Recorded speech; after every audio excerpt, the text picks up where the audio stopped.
Assalamualaikum warahmatullahi wabarakatuh.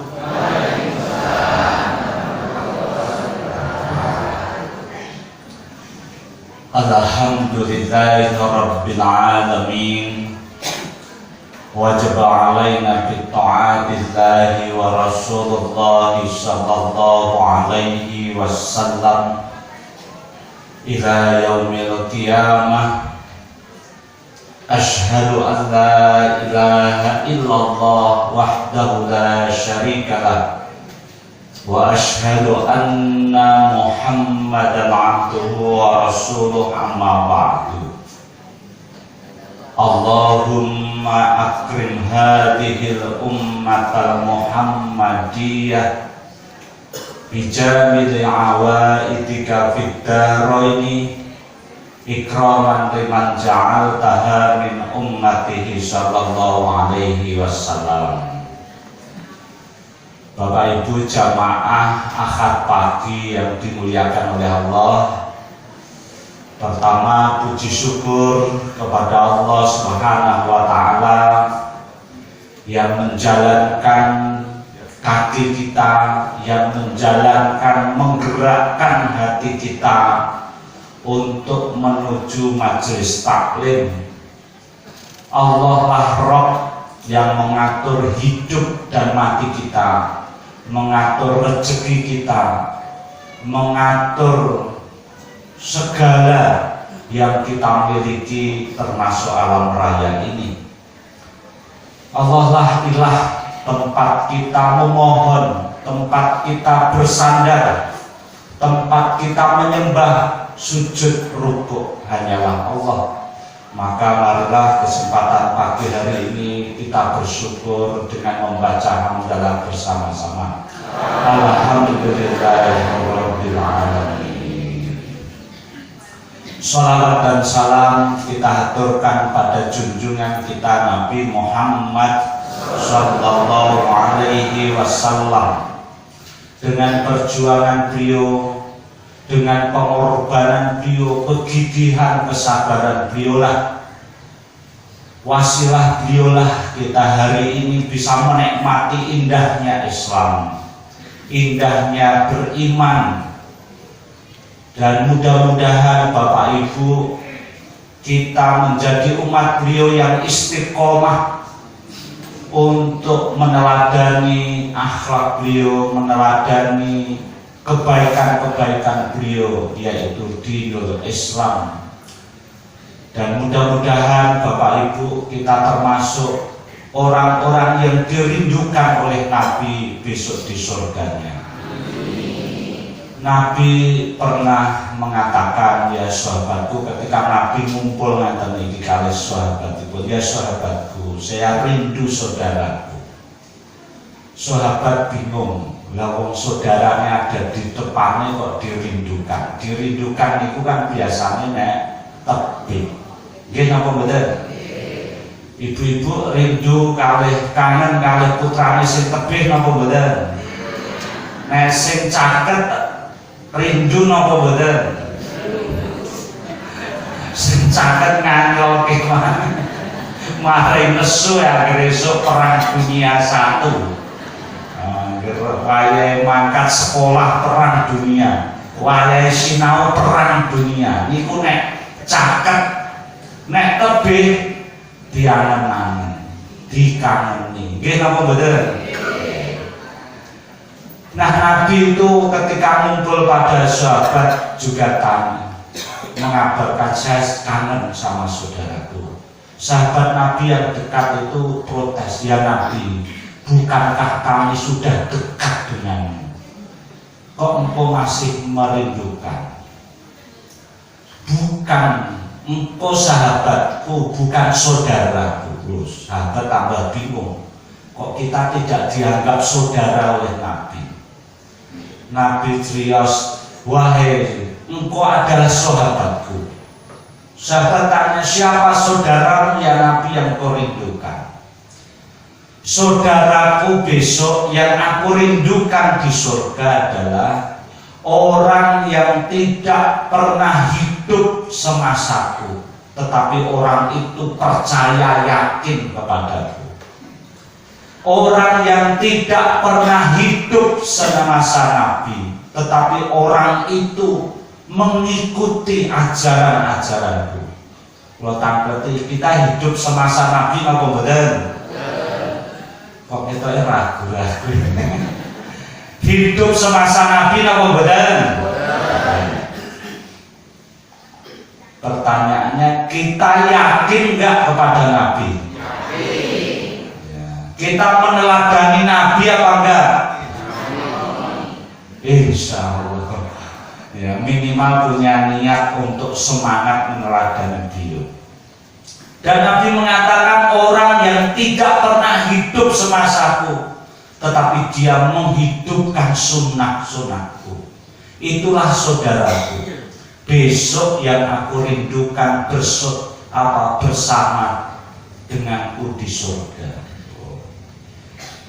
Bapak Ibu, kalau kita tidak sehidup, tidak sejaman dengan Nabi, yakin, percaya pada Nabi sebagai Nabi dan utusan Allah, kemudian mengikuti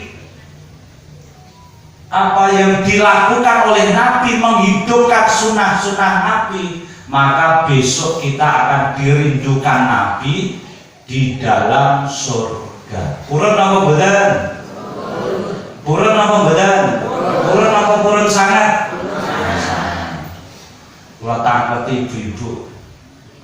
Ibu-ibu nek besok ke surga, purun apa mboten, Bu? Kula pinten nek ragu-ragu.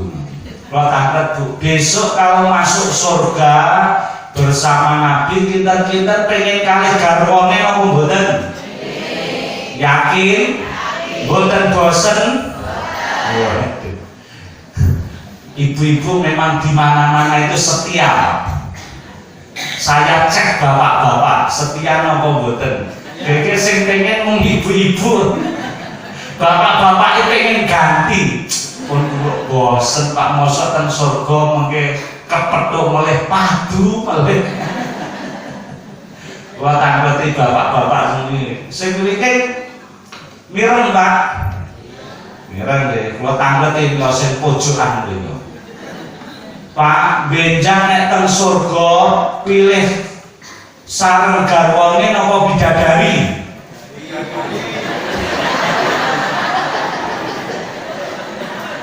Sing niki. Besok pilih kalih bidadari napa kalih garwane niki?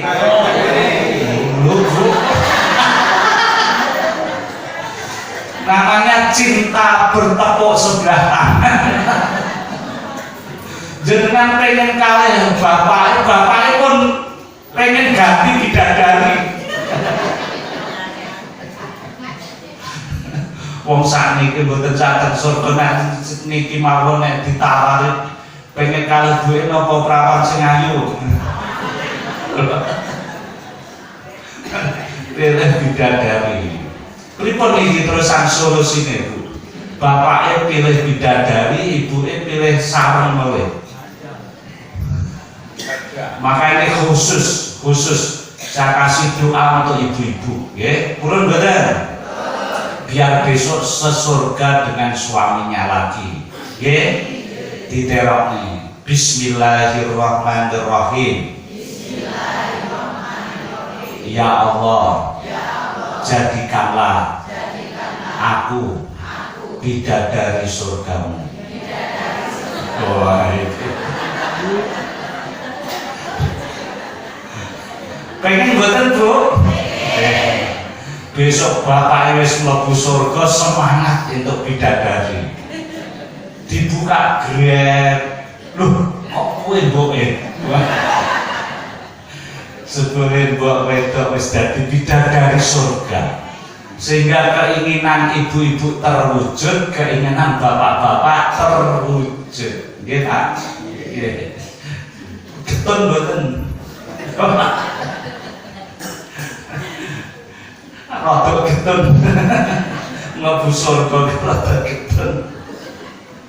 Ya Bapak Ibu yang dimuliakan oleh Allah, alhamdulillah akad paginya luar biasa banyak, makmur, mari dimakmurkan betul terus menerus dan mudah-mudahan istiqomah.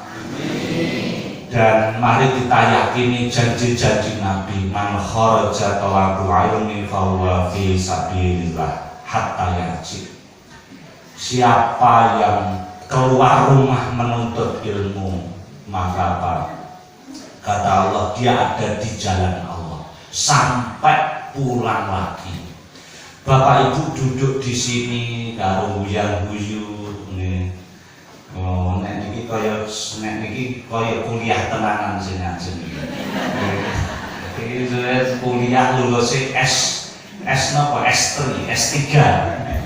Alias beristri. Nek niki mboten akad pagi, niki kuliah akad pagi. Oh, niki mboten pengajian akad pagi, kuliah akad pagi. Mari, ini pesan Nabi, semangat dari Nabi. Siapa saja yang berniat keluar rumah menuntut ilmu, maka dianggap oleh Allah sedang di jalan Allah. Saya tanya Bapak Ibu, kalau sedang di jalan Allah itu kira-kira berpahala apa berdosa? Kira-kira kalau mati itu mati syahid atau mati syahid? Mati syahid karena di jalan Allah. Gitu. Kira-kira balasannya neraka apa surga? Surga. Itu dengan duduk ikhlas menuntut ilmu. Masalah mudeng napa ora urusan penting. Gitu. Sing penting wong niate sik. Gandeng mungkin mudeng napa mboten niku insyaallah hidayah saking Allah. Sing penting niate bismillah nuntut ilmu berikhtiar. Masalah mudeng napa ora kadang nggih ustadz bareng. Pak Dodo ngomong apa malah bingung kene nggih. Niku mboten salah jenengan. Niku nek enten murid kok bodoh. Niku salah gurune. Saya dulu juga guru SD. Jadi nek ada murid kok ora pinter-pinter aja disalahke muridnya. Mungkin gurune ya. Nah, itu. Dan Bapak Ibu juga kita yakini kata Nabi man salaka thariqan yaltamisu fihi ilman sahalallahu lahu bihi thariqan ilal jannah. Kalau kita Bapak Ibu keluar rumah untuk menuju surga, menuju majelis ilmu, besok akan dimudahkan jalan kita menuju surga. Dan itulah salah satu cita-cita besar kita bisa menuju surga. Kenapa kita mau bersusah payah menuntut ilmu, mau sholat, mau apapun? Karena kita punya cita-cita, karena kita punya harapan. Saya tanya Bapak Ibu, saya ingin menyampaikan satu kata yang tidak boleh hilang dalam hidup kita. Kira-kira apa nih? Kira-kira apa?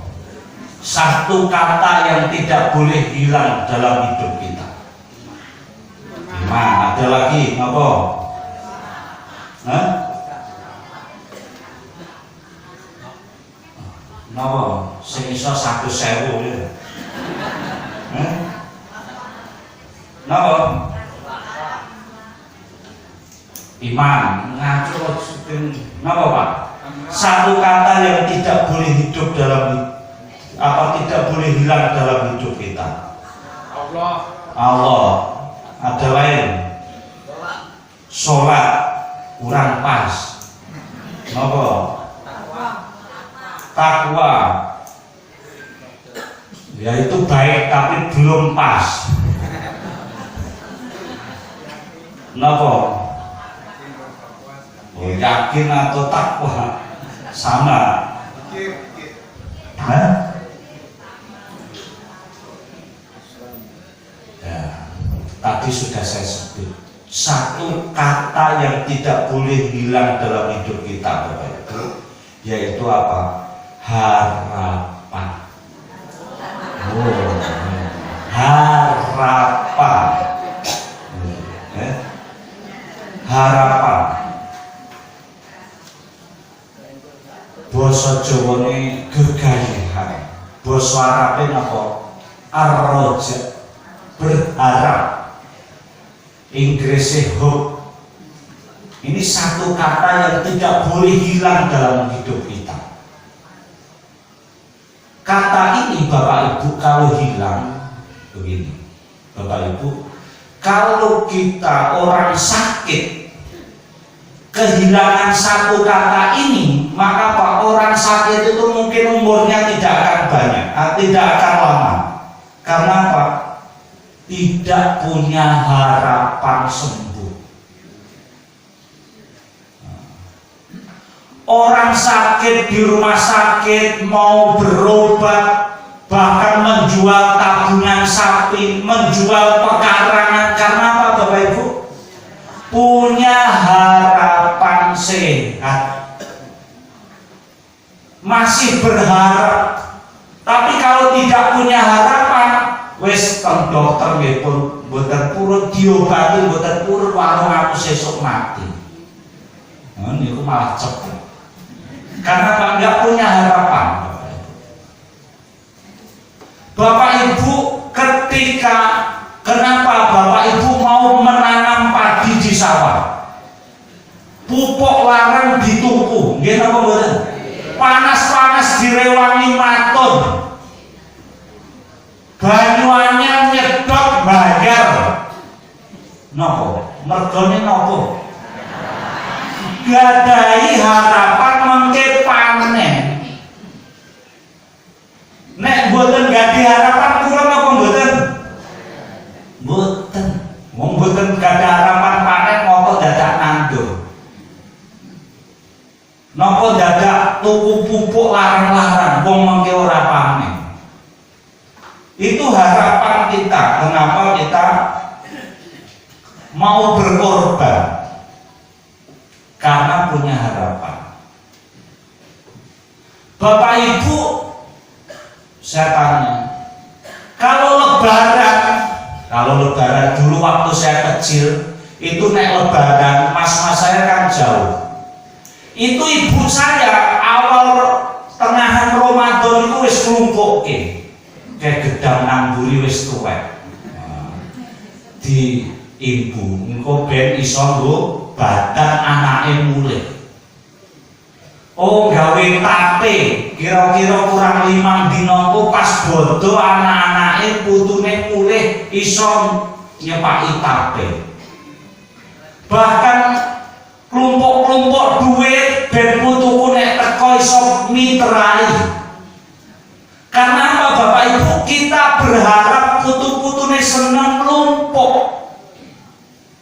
Bayangke Bapak Ibu, hamin satu lebaran putrane telepon, mbok nyuwun ngapunten iki mboten saged mantuk, repot gaweane.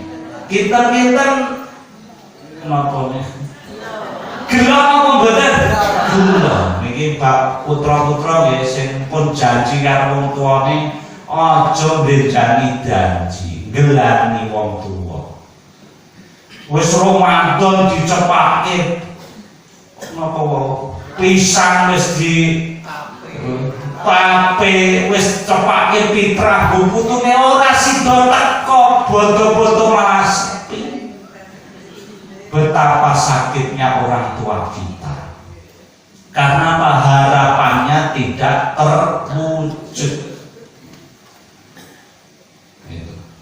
Bapak Ibu, kita mau sholat, kita mau puasa, kita mau apa lagi?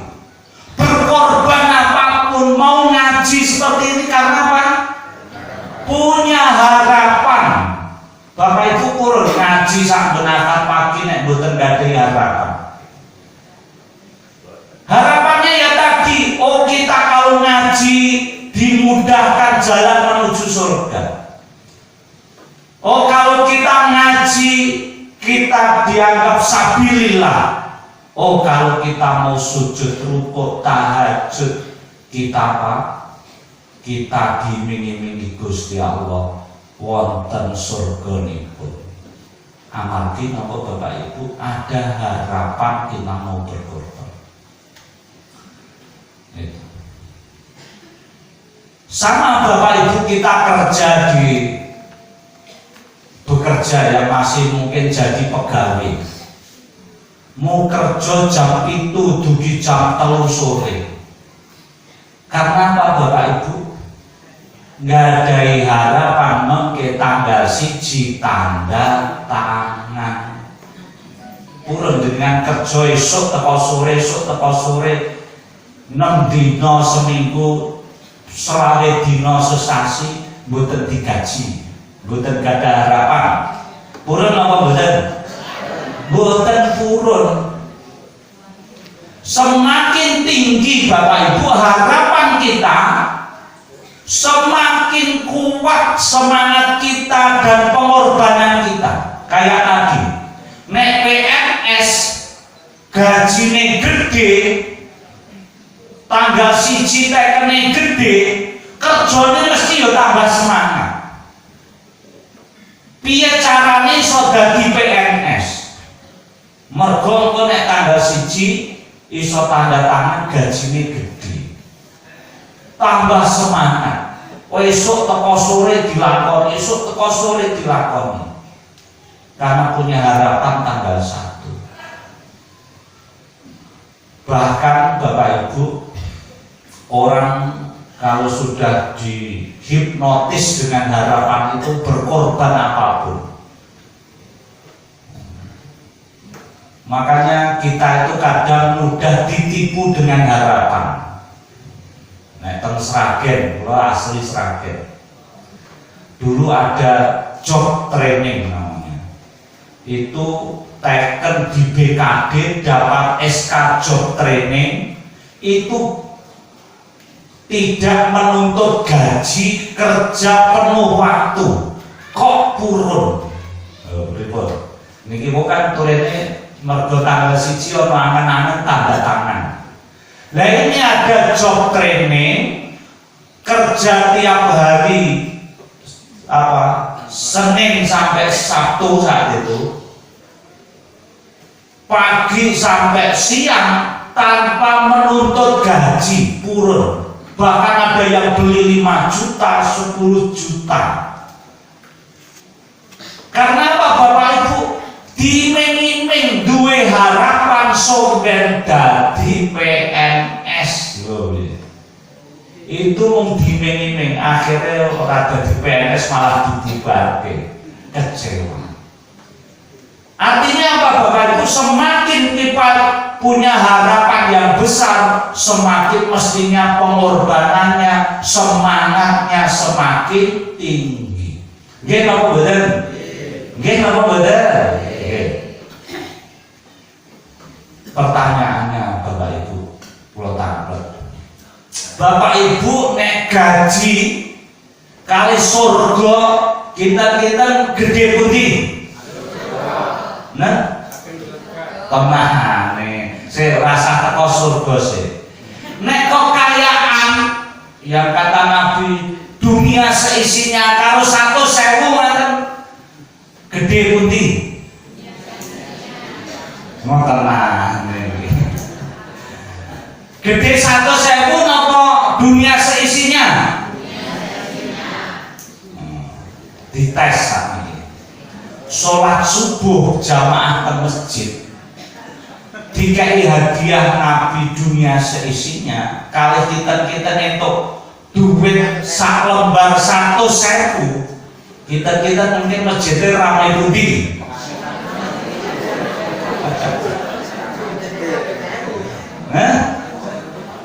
Rame 100.000 napa rame pahala dunia kebaran dunia seisinya? 100.000. Mergo napa? Konkret. Orang itu seneng sing konkret mawon. Makanya coba nonton teng pilkada pileg kemarin. Sudah diberi kebaikan Pak Kiai, Pak Ustadz setiap hari. Gitu. Dikai ilmu, diulang kalah karo 50.000. Sodonge Pak Kiai njaluk tulung santriku nyuwun tulung iki anakku sesuk arep nyalek, tulung dipilih. gandeng renek tek-tek 50.000 kalah karo sing caleg lagi teko. Lagi teko ngekeki 50.000. Kebaikan kiai bertahun-tahun hilang. Nggih napa bener? Sing mimpin akad pagi teng mriki mawon nggih. Setiap hari nyepaki pengajian tiap akad. Dikai snack napa mboten? Nggih.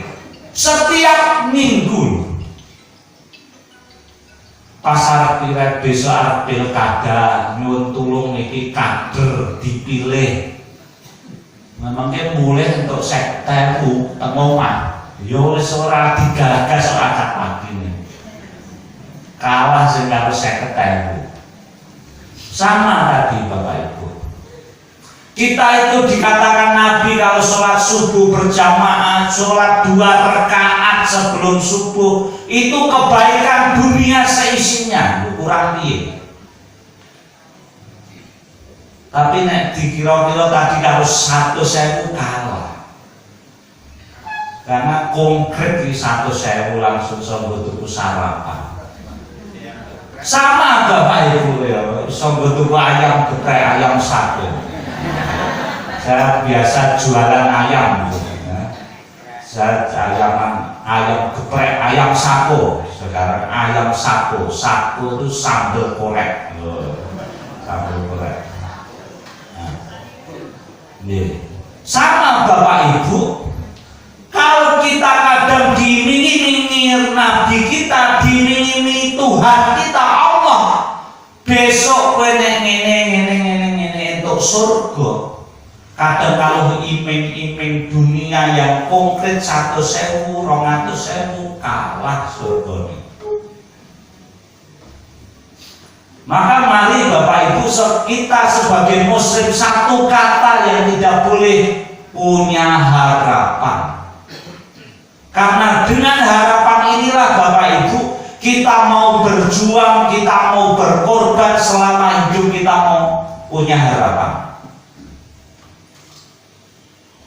Kita mau tahajud, kita mau puasa, kita mau sholat, sujud, rukuk karena kita punya harapan. Dan apa harapan terbesar orang Islam? Kalau kita tidak yakin pada akhirat, kan harapan kita ya hanya di dunia. Harapan kita ya hanya gaji. Harapan kita ya hanya dana pensiun. Paling pol boleh.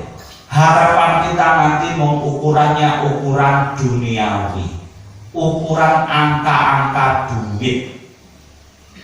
Tetapi kalau kita beriman Bapak Ibu, mari kita buat harapan hidup kita tidak hanya sekedar di dunia. Harapan hidup kita tidak sekedar diukur dengan uang.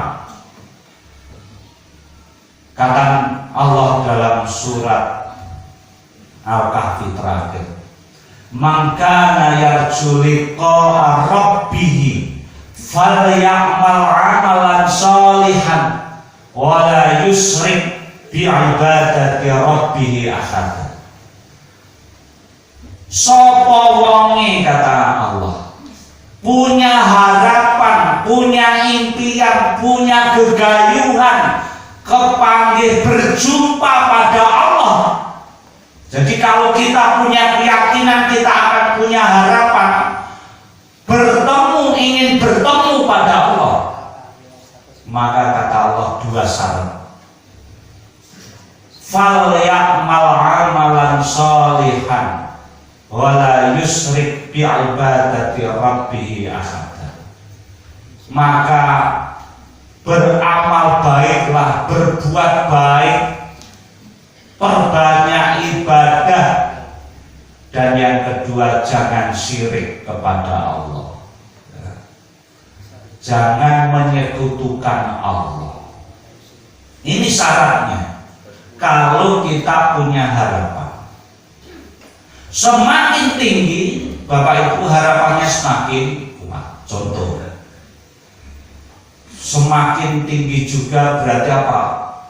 Bekal persiapannya juga semakin lama. Contoh, Bapak Ibu Misal Mbah Atmo ajeng tindak Jakarta, kepanggih tilik putu kalih Mbah sinten Mbah Pamiro ajeng tindak Mekah ziarah Nabi umroh. Luwih adoh Jakarta napa luwih adoh Mekah? Kok sing jawab Mekah ngomong sitok ketok Mekah pun ditepan. Mun nate umroh dereng. Oh, pun nanten sing dereng Mekah nggih tanah suci. Umroh di Mekah Madinah sama ke Jakarta lebih jauh mana? Lebih mulia mana? Ke Mekah dibandingkan ke Jakarta. Nah, saya tanya Bapak Ibu, kinten-kinten persiapannya lebih jauh, lebih nopo? Kathah pundi? Nah, mungkin nek ke Jakarta nonton H-1 nembe ke packing sesuk mangkat cukup. Tapi kalau kita ke Mekah, apalagi haji 40 hari, waduh sesasi sebelumnya wis persiapan. Nggih napa mboten? Wis ditutup wis dibuka nek sing kurang ora. Engko wis ditutup nek tambah kurang H-3 dibuka nek engko gek sing kurang. Saking ngati-ngatine jangan sampai perjalanan panjang itu bekalnya kurang. Semakin bekalnya panjang, perjalanannya panjang, maka semakin persiapannya juga semakin banyak. Sama Bapak Ibu, ketika kita hidup, semakin tujuan kita semakin panjang, tidak hanya di dunia, maka mesti persiapan itu dulu kata. Nek nang Jakarta paling buat tas cilik cukup, koper mana koper sing cilik cukup, paling sedina rong dina seminggu mulai. Lah nek teng Mekah 40 dina, aduh kopernya loro gede-gede. Itu dari fisik saja bisa diukur. Semakin jauh perjalanan kita, maka semakin banyak bekalnya. Sama. Kalau kita Bapak Ibu tadi mangkana yarjulika rabbihi, kalau kita punya tujuan yang jauh yaitu di akhirat, maka mesti mari kita cari bekal yang lebih banyak.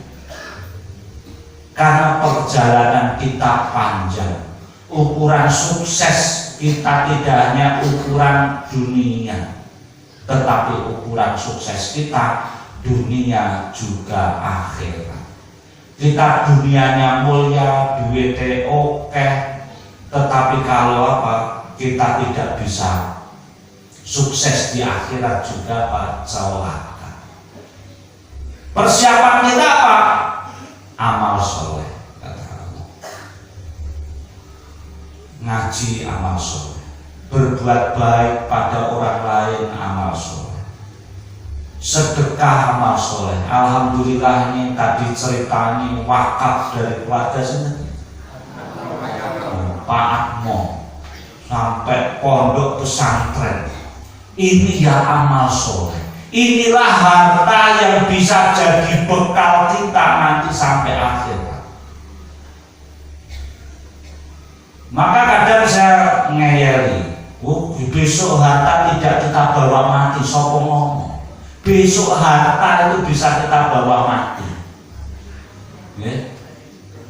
dengan cara bagaimana? Dititip ke anak yatim, dititip ke Pak Ustadz di pondok pesantren, dititip ke Muhammadiyah di sekolahan, di ngaji. Mobilnya ben sesuk iso teko alam kubur, teko akhirat. Mobilnya dititip ke panitia akad pagi ben dakwah. Nah, besok mobilnya tekan akhirat. Artinya apa? Amal kebaikan kita lewat mobil itu jadi pahala. Tapi kalau harta kita hanya kita makan, kita pakai, ya habis, tidak kemana-mana. Dan yang ketiga tadi Bapak Ibu adalah, yang kedua adalah jangan syirik kepada Allah, menyekutukan Allah, menduakan Allah, itu bentuk kesyirikan kita. Itu. Nah ini tadi satu kata yang tidak boleh. Kira-kira sudah siap apa belum Bu? Siap punya angan-angan kepanggih Allah masuk surga apa benar? Siap? Nah, yang siap angkat tangan kanan. Ya, yang siap. Bapak-bapak boleh turun. Ya, yang pengen saja siap angkat tangan. Nah, taruh pundak sebelahnya.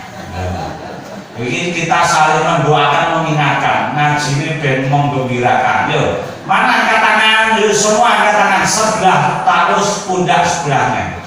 Ya. Ini pun suwe-suwe tegang malah ngantuk kabeh. Siap?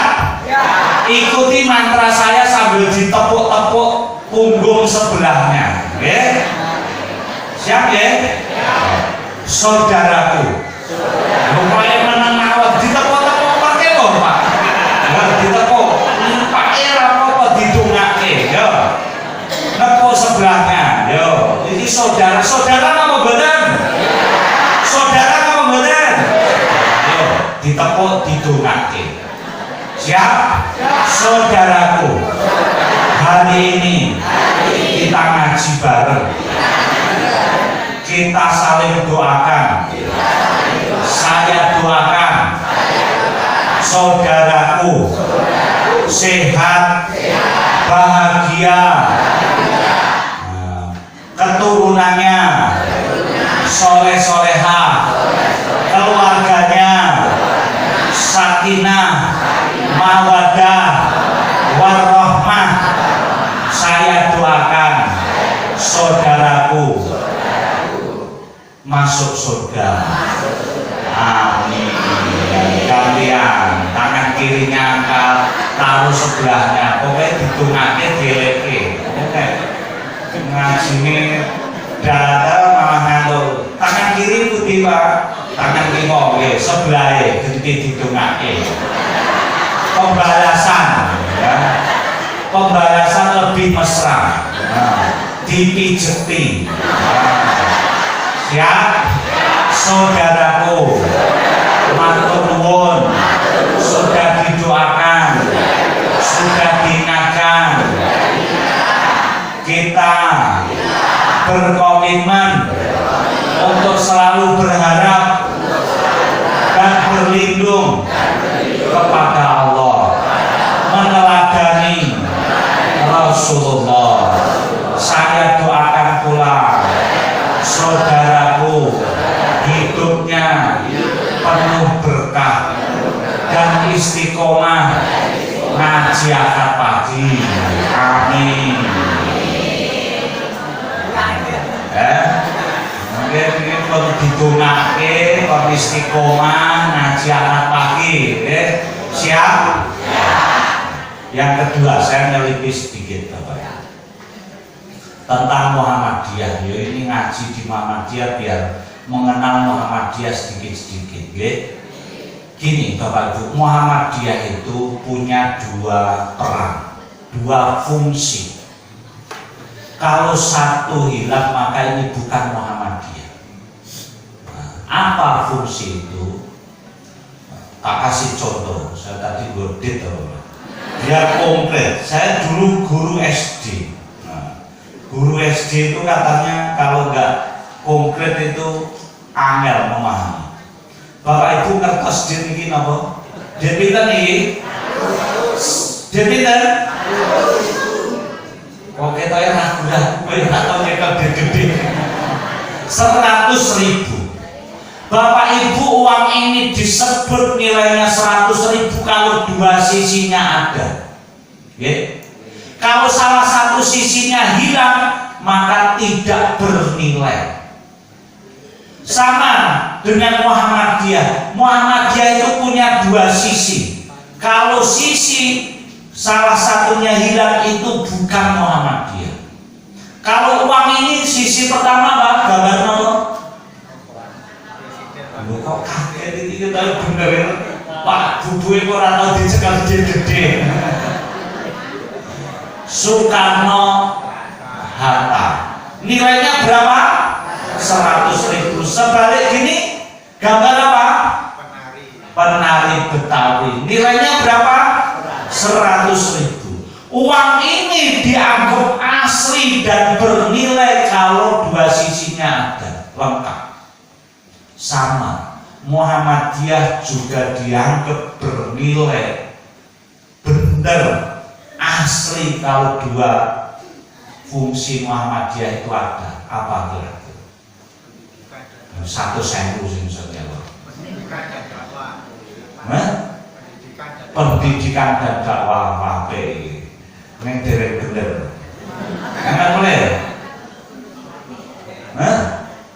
Ayo sing ngacung 100.000 iso. Apa makruf nahi mungkar, pinter. Neng boten bener.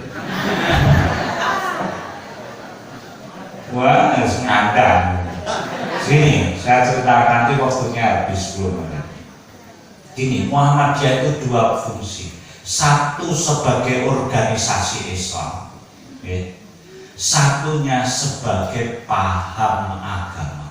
Ini sedikit ya, biar nanti kita di masyarakat orang musra kayak masalah kunut ora kunut apa nih, sayyidina orang nganggo sayyidina, biar kita mudah memahami. Muhammadiyah sebagai apa tadi? Organisasi Islam. Tetapi juga Muhammadiyah punya peran yang kedua, yaitu sebagai paham agama. Paham agama, bukan agama. So, salah kata, paham agama. Nanti sedikit saya jelaskan. Muhammadiyah sebagai organisasi Islam jelas, seperti organisasi Islam lainnya. Tetapi belum tentu organisasi Islam itu juga sebagai paham agama. Contoh, IPHI itu organisasi Islam apa enggak? Islam. Tapi paham agama apa enggak? Bukan paham agama. Cirinya apa? IPHI tidak pernah menentukan kapan tanggal 1 Ramadan. Nah, itu salah satu ciri organisasi itu paham agama. IPHI tidak pernah menetapkan apakah bunga bank itu halal apa haram. Lu rasa dijawab. IPHI tidak pernah berpendapat, berfatwa, karena IPHI bukan paham agama. Contoh lagi, IJMI itu organisasi Islam, tetapi bukan paham agama. Karena IJMI tidak pernah menetapkan kapan 1 Syawal sholat Idul Fitri. Nah, gitu. Itu. Nah, lalu apa paham agama itu? Paham agama itu, Bapak Ibu, cirinya organisasi itu punya rumusan paham agama atau punya rumusan pendapat fikih. Nah, itu sebagai paham agama, punya rumusan fikih, punya rumusan paham agama. Di Muhammadiyah seperti apa? Misal terbaru, rumusan Islam, risalah Islam berkemajuan, itu rumusan pendapat paham agama Muhammadiyah. Kemudian ada himpunan keputusan tarjih, itu apa? Faham agama, faham fikih Muhammadiyah, pendapat fikih Muhammadiyah. Dalam dunia fikih, Bapak Ibu, berbeda hal yang biasa. Nah, nanti saya jelaskan. Nah, kenapa Muhammadiyah berperan sebagai paham agama? Kenapa? Gini, Bapak Ibu. Karena syariat Islam itu belum tentu bisa langsung kita amalkan sebagai orang awam. Kayak kita ini kan orang awam. Perlu diinterpretasi, perlu dipahami, perlu ditafsirkan oleh ulama. Contoh sederhana. Bapak Ibu kemarin pas akhir Ramadan bayar zakat fitrah napa mboten? Bayar napa mboten? Bayare beto napa? Beras. Nabi nyontoke bayar zakat fitrah beto beras napa mboten? Kok jenengan lakoni? Katanya kalau ibadah itu masuk ibadah napa mboten? Sesuai Quran Sunnah. Enten napa mboten Quran hadis nyebutke zakat fitrah beto beras? Kok jenengan lakoni? Makanan pokok. Dulu Nabi zakat fitrah pakai apa? Gandum, korma, apalagi? Kismis, anggur kering. Saya tanya, ada nggak yang mengatakan anggur kering itu makanan pokok orang Arab? Gini Bapak Ibu, zakat fitrah ini syariat. Nah, syariat tadi seperti yang saya sampaikan belum tentu bisa kita lakukan di Indonesia secara langsung. Perlu difahami, perlu ditafsirkan, diinterpretasi oleh ulama. Seperti zakat fitrah ini. Oh, kalau Nabi pakai gandum, pakai kurma, kalau di Indonesia pakai apa? Pakai gandum, pakai kurma kan kesulitan. Padahal agama tidak membebani kita. Maka ulama kemudian beristihad menafsirkan itu. Oh, kita bisa pakai beras. Bahkan Muhammadiyah berpendapat bisa pakai duit senilai beras. Itu. Nah, saya tanya lagi Bapak Ibu, zakat fitrahnya beras kemarin berapa bobotnya, banyaknya? 2,5 kilo. Niku sing ngajari sinten? Nabi nyontohe 2,5 kilo napa mboten? Mboten. Maka ini interpretasi ulama. Nabi mengajarkan kalau zakat fitrah berapa? 1 sok. 1 sok itu 4 mut itu 4 caluan. Bapak-bapak nanti ngukur caluannya. Ibu-ibu nanti napa mboten? Mboten. Nah, kita pakai 2,5 kilogram. Ini interpretasi ulama. Karena tadi syariat belum tentu bisa langsung dilakukan, perlu diinterpretasi. Itulah kemudian muncul fikih, pendapat hukum. Maka dibedakan mana syariat, mana fikih. Contoh lagi, kalau sholat Idul Fitri itu tanggal berapa?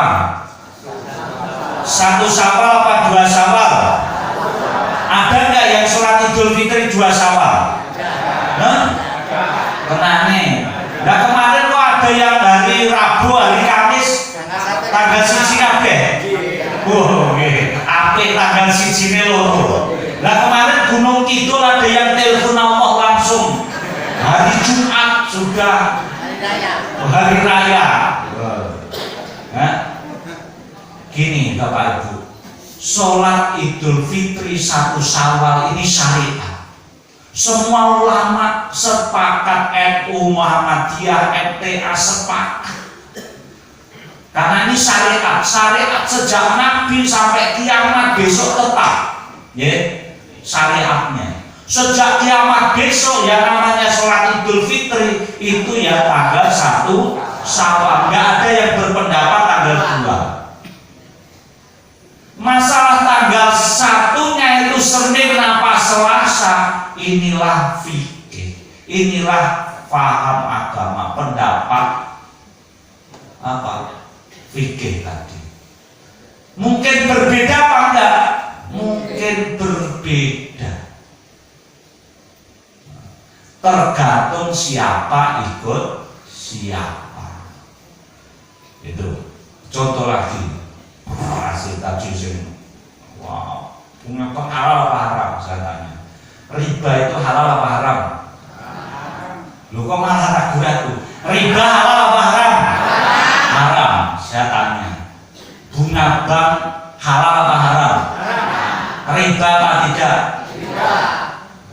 Jadi ragu-ragu. Gini, hadisnya tentang apa betul? Ya, gini, syariat itu cirinya itu tercantum jelas dalam Quran hadis. Ulama siapapun sepakat bunga bank riba itu haram. Semua ulama sepakat riba haram. Karena apa? Tercantum jelas dalam Al-Quran.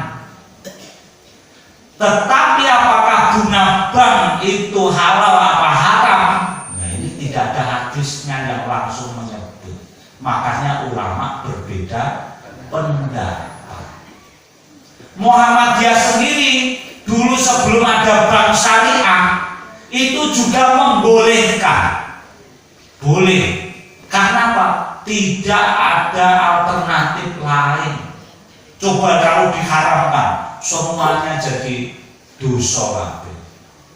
Tapi Munas Tajid 2010 setelah ada bank syariah, Tajid Muhammadiyah memfatwakan bank konvensional termasuk riba. Kok berbeda? Maka ada ungkapan al-Islam sholihun ala kulli makan wajah. Islam itu terus up to date, mengikuti waktu dan tempat. Bukan syariatnya tetap, tetapi yang berkembang pemahamannya. Nah, itu maka Bapak Ibu untuk berkaitan syariat kita jelas, tegas, tetapi masalah fikih terjadi perbedaan yang biasa. Sejak apapun mungkin kadang terjadi beda sholat id yang biasa. Contoh yang sekarang baru disosialisasikan majelis taklim. Sholat subuh itu waktunya fajar shodiq apa siang? Fajar shodiq. Semua ulama sepakat waktu subuh itu fajar shodiq. Ini syariat. Tapi fajar shodiqnya jam berapa ini pemahaman. Ini fikih. NU dan Muhammadiyah beda pendapat. Menurut NU disebut fajar shodiq itu kalau matahari sudah naik minus 20 derajat dari garis ufuk. Itu NU. Muhammadiyah menganggap sih rodok peteng. Nek minus 20 itu sih peteng, urung fajar shodiq, rung aman go subuh. Daripada kedisian mending rodok mundur. Muhammadiyah menetapkan minus 18 derajat. Selisih berapa derajat? 2 derajat. 1 derajat berapa menit? 15. Wah, 15 ayo wis padang juga. 4 menit. Berarti kalau selisih 2 derajat, selisih berapa menit? 8 menit. Jadi kalau masjid umumnya itu ada misalnya 15 berapa? 30 misalnya. Jam 4.30 misalnya, maka Muhammadiyah mestinya 4.38 padang sidik. Mundur sidik. Nah itu. Ini fikih, ini pemahaman.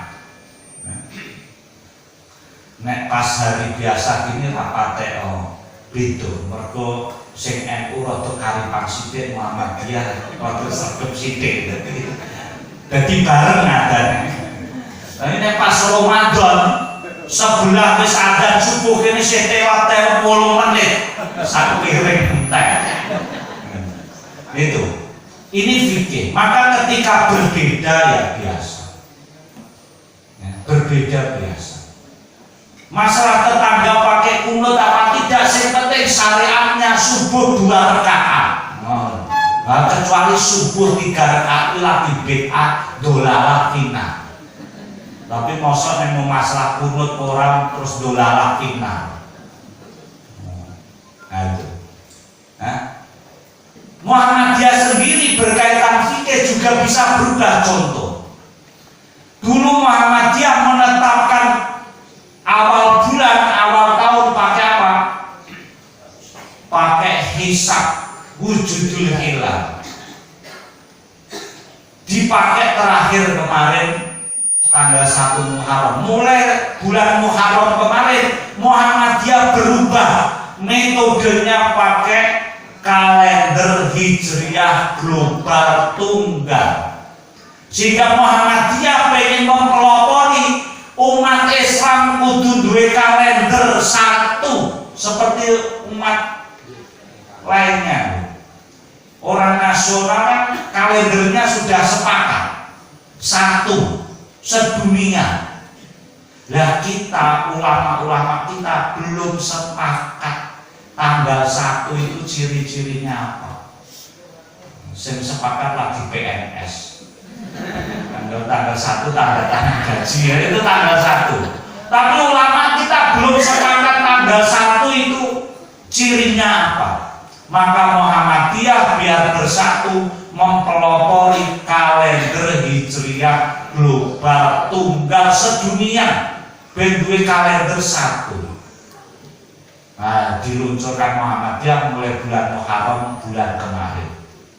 Nah, saya yakin ya masih banyak yang maido, masih banyak yang mendebat Muhammadiyah itu piye macam-macam. Ya, nah itu biasa. Ya, namanya pembaharuan. Kiai Dahlan dulu ketika awal-awal membawa Muhammadiyah juga banyak sirna itu. Nanti setelah 100 tahun pada mengikuti. Dulu Kiai Dahlan geser kiblat dikira Kiai Edan. Sekarang semua masjid diukur kiblatnya. 100 tahun menggeser kiblat. Nah ini geser kalender menjadi kalender Hijriah global tunggal. Nah, nanti disosialisasikan terus biar umat Islam itu harapan Muhammadiyah bersatu sedunia. Saya kira ini ngumpat 10-5 menit. Nah, punten, ya Bapak Ibu mungkin bermanfaat untuk kita semua. Satu tadi berkaitan harapan ya. Yang kedua tambahan sedikit berkaitan Muhammadiyah. Mari dalam berislam untuk urusan syariat oke kita pegang teguh. Tapi urusan fikih tadi kita pahami, fikih itu mesti berbeda biasa. Tergantung siapa ikut siapa. Warga Muhammadiyah semestinya lah ikut pendapat fikihnya ulama Muhammadiyah dalam apa? Keputusan tarjih. Nasrun minallah wa fathun qarib wa basyiril mu'minin. Assalamualaikum warahmatullahi wabarakatuh.